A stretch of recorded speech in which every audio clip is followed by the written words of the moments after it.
all remember from elementary school the day when the thing to do is scoliosis check, right? We go into the nurse's office and they tell you to bend over forward. That's actually what's called an orthopedic test. It's called Adam's test, where when a person leans over, the nurse will look at the level of their rib cage on either side to see if one of them bulges more than the other side. And what that in essence indicates is a condition called scoliosis. Scoliosis is basically the lateral curvature of the spine.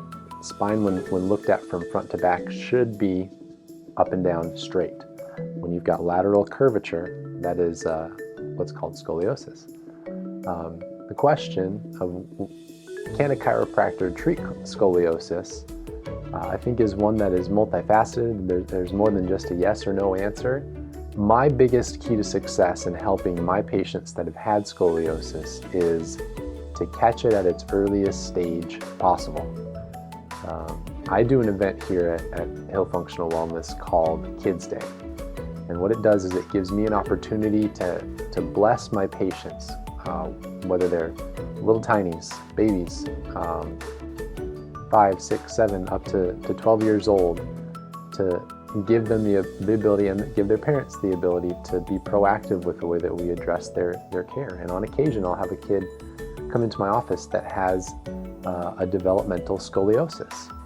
And if we're able to see that when they're young and allow their spine to adapt gradually in a beneficial way moving forward as they continue to grow, oftentimes we can see mitigation of the problems that would arise because of scoliosis, or even slight improvement of what potentially could have been. It's important to note that an established scoliosis is very, very difficult, if not impossible, to fully correct, right?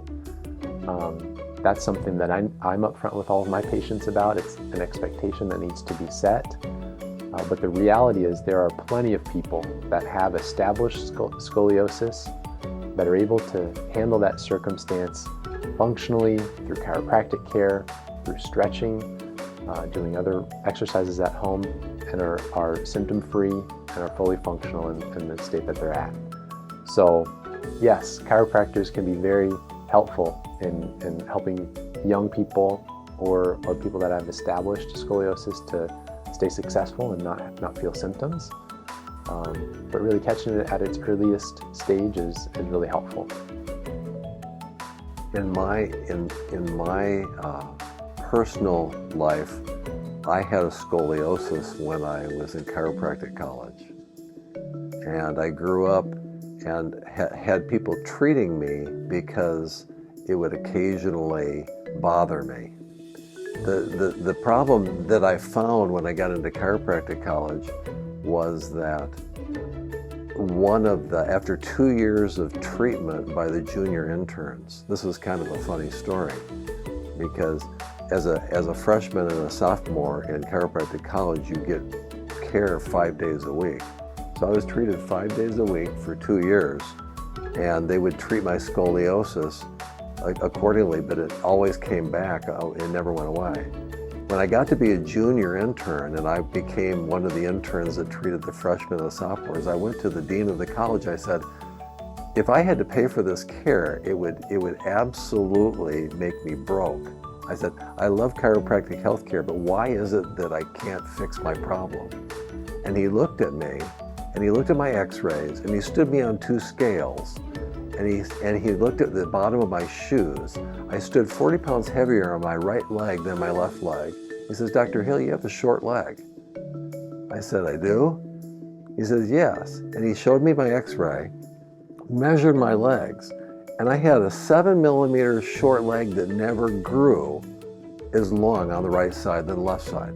Now, what that did was it made my pelvis tip down to one side, and so my spine had to go the other way to balance me out so I wouldn't fall over sideways. And I lived, that was when I was in my late 20s. I lived my whole life with a curve that was developed based on the fact that my leg didn't grow long enough.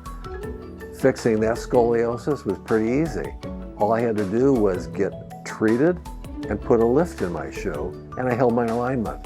So there's always a reason, there's many times a reason why you could fix it. Now, is it perfectly straight? If I take good care of it, it's more straight than not. You know, if I dig holes with one side of my body, if I do one-sided activities, that makes muscles shorten and it can make my spine go sideways. That's called a functional scoliosis.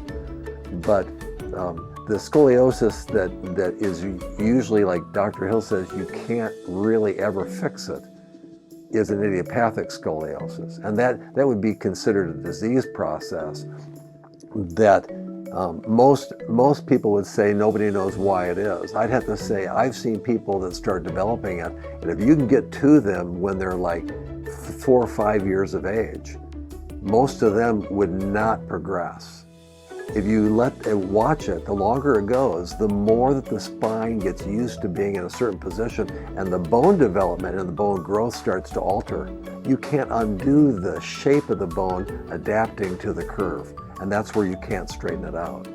But it's very treatable if it's not idiopathic. Idiopathic scoliosis patients respond really well to being treated as far as feeling good, but as far as straightening them out from a conservative standpoint, that we can't do that.